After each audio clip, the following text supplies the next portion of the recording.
Bonjour Guillaume, vous allez nous parler des effets de votre psychanalyse sur votre vie professionnelle. S'il n'y avait pas eu l'analyse, il n'y aurait sans doute pas eu pratique professionnelle. Très rapidement dans mon travail, je me suis rendu compte que je pense que j'aurais été dans l'impossibilité d'exercer s'il n'y avait pas eu la psychanalyse en parallèle. Psychanalyse que j'avais déjà commencé pendant mes études et qui après s'est poursuivie au moment où j'ai commencé à travailler. Je l'avais démarré à un moment de ma vie où j'étais dans un état de souffrance tel que voilà, l'adresse à un analyste m'était apparue comme quelque chose qui s'imposait. Enfin, ça a été assez douloureux de commencer à travailler pour moi. Et donc effectivement, je pense que j'aurais pas tenu si j'avais pas eu l'analyse à côté pour essayer de rendre compte un petit peu ce que j'ai appris dans mon analyse, c'est quand même on participe quand même au malheur dont on pâtit et qu'il s'agit voilà, de pouvoir repérer un peu où on en est, ce qui nous fait souffrir, et y compris dans le travail. Donc, ce qui était compliqué, c'était la rencontre avec l'institution, en fait. Enfin, la souffrance dont il s'agit, c'était plutôt une souffrance éthique dont on pourrait parler, c'est-à-dire de percevoir des choses qui nous paraissent importantes et qu'on n'arrive pas forcément à transmettre à ses collègues ou qui n'est pas entendu, des choses capitales que peuvent nous raconter les patients et qui orientent un traitement. Et de voir que tout ça c'est nié par d'autres, des fois, enfin, oui, pour moi ça c'était très difficile. Les symptômes de certains enfants qui peuvent, qui peuvent se manifester parfois de manière assez bruyante, c'est-à-dire au fond, moi ce que j'essaie de voir, ce que je vois à travers ces symptômes-là, c'est qu'ils sont l'expression d'une souffrance chez l'enfant et que c'est cette souffrance-là qu'il s'agit de traiter et non les manifestations symptomatiques. À prendre des postures très éducatives ou du côté de la répression, de l'interdit avec des enfants, en ignorant ce qui pouvait intimement les agiter. Par exemple, un enfant qui réagit en miroir d'un autre enfant, il ne s'agit pas de lui dire arrête pour qu'il s'arrête. C'est-à-dire il s'agit de le remarquer d'une part et ensuite de se dire en fonction de cette donnée-là comment on ajuste notre pratique avec lui. C'est ça, faire moins cas de l'image que ça renvoie, mais plutôt de la parole qui sous-tend ce qui apparaît. Déjà, je me taisais beaucoup pendant les réunions, faute de savoir comment me positionner, et aussi parce que j'avais très peur de la manière dont ce que je pouvais dire pouvait être repris, perçu, discuté, etc. Et vraiment, bon, je me suis détaché je pense, de ma propre image quelque part. C'est-à-dire, il a fallu laisser tomber ça pour pouvoir prendre une position éthique. C'est-à-dire, à un moment, il y a des choses à dire, que ça plaise ou que ça ne plaise pas à certains professionnels, mais au fond, il s'agit de les dire. Et effectivement, ça, il a fallu que dans mon parcours analytique, il y ait quelque chose aussi de la voix qui soit débouchée, parce que c'est un peu comme ça que ça s'est présenté pour moi. C'est-à-dire qu'à un moment donné, il y a quelque chose de la voix qui s'est libérée, j'étais moins, encombré par ce que j'avais dans la gorge, quoi. Et là, à partir de ce moment-là, j'ai pu prendre la parole de manière différente dans le travail collectif, enfin en réunion. J'étais beaucoup plus léger avec l'idée d'intervenir et puis de m'en expliquer arguments cliniques à l'appui. Il y a deux choses, quoi. C'est-à-dire qu'il y a l'analyse et puis il y a aussi la pratique du contrôle aussi qui s'ajoute, qui s'est ajoutée au moment où j'ai commencé à travailler.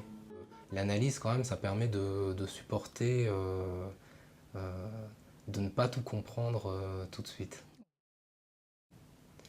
Euh, et de ne pas être aussi dans, dans une espèce d'exigence par rapport aux enfants, de tout dire ou de chercher la révélation et de pouvoir entendre que même pour certains enfants, c'est même pas du tout conseillé de parler et que vaut peut-être mieux euh, avec un tel faire un jeu de société, avec un autre faire un découpage, avec tel autre faire un dessin et que ça se passe sans une parole ou avec le moins de paroles possible parce que c'est ce qui convient à cet enfant. Ça a été une découverte. Oui, oui, je pense que c'était pas du tout acquis pour moi que ne pas parler dans certains cas, ça pouvait être bénéfique pour les patients. Oui. Ce qui a changé pour moi, c'était le travail avec les parents aussi. C'est-à-dire qu'au départ, j'avais tendance à assez peu travailler avec les parents. Et du coup, maintenant, c'est quelque chose que j'aime beaucoup. Travailler, ça, je m'en suis rendu compte petit à petit, ça s'est un peu décanté. Je pense que j'avais un peu tendance à mettre vite les parents en dehors du dispositif. Alors là, c'est pareil, sans avoir une appréciation singulière de la situation des parents, de la famille, de l'enfant, et que petit à petit, c'est quelque chose auquel j'ai pris goût aussi de pouvoir travailler davantage avec les parents, voire même des fois quand je trouvais que dans certaines situations, finalement, l'enfant allait plutôt pas trop mal. Et que c'était les parents qui étaient en souffrance, plutôt de le dire aussi les parents, voire de continuer à travailler avec eux comme ça, pour certains qui ne peuvent pas faire de démarche pour eux-mêmes, mais qui ne peuvent que consulter euh, pour leur enfant. Travailler davantage avec les enfants sans forcément euh, beaucoup associer les parents à ce travail-là. Je pense que j'avais tendance à le faire sans m'en rendre compte. Et que petit à petit, ça m'est apparu que, que je faisais ça un peu de manière automatique et que parfois ça convenait pas du tout. Enfin, voilà, des fois, il fallait vraiment entendre les parents, travailler beaucoup avec eux. Euh, j'ai beaucoup plus ajusté ma position. Euh, euh, voilà, au fur et à mesure. Il a fallu que ça se décante un peu pour moi.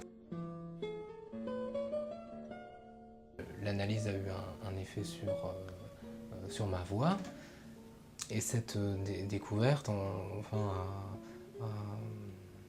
a conduit à ce que je me risque dans le dispositif de la présentation de malades en pédopsychiatrie, enfin que, que je monte ce dispositif-là qui n'existait pas avant que j'arrive dans le service. Enfin, ça avait surgi comme une idée comme ça. Je ne savais pas très bien si c'était pertinent. C'est quelque chose dont vous avez parlé dans votre analyse. Oui, oui, en analyse et puis en contrôle aussi. Et puis en contrôle. Ouais, ouais, ouais. Ça s'est pas fait du jour au lendemain de toute façon parce que j'ai aussi beaucoup discuté avec mes collègues dans le service pour voir si c'était quelque chose qui était envisageable ou pas de, de proposer. J'ai travaillé là-dessus, j'ai écrit et puis on a pu démarrer cette expérience et j'ai eu beaucoup de très bonnes surprises en fait en montant ce dispositif-là et j'étais très surpris de ce que mes collègues pouvaient entendre quand on discute après l'entretien et que ça se transmettait, enfin ça passait par ce dispositif-là, permettait une certaine transmission du savoir de l'enfant aux professionnels. Je pense par exemple euh, aux solutions ou aux bribes de solutions que l'enfant peut utiliser pour faire avec sa souffrance et puis tenter de limiter ou de circonscrire ou d'éviter l'insupportable auquel il peut être confronté. Je pense par exemple à une adolescente qui avait été hospitalisée dans le service à la suite ce qu'elle présentait comme un abus sexuel à un moment donné par un étranger dans son histoire. Ce qu'elle avait pu dire lors de cette présentation, c'était qu'elle voulait oublier ce qui lui était arrivé et qu'elle utilisait, et ce qu'elle avait trouvé par rapport à ça, c'était une certaine mise en jeu du corps. C'était une adolescente qui faisait beaucoup de sport, du tennis, par moments elle avait besoin de courir, et en fait ça avait permis aux professionnels d'entendre ça, que cette jeune-là, finalement, il ne s'agissait pas tellement de la faire parler de son traumatisme, mais ce qu'elle désirait, c'était l'oublier, et que la manière qu'elle avait trouvée pour oublier, c'était de faire du sport, et que ça, au fond, c'était à respecter, y compris dans le service.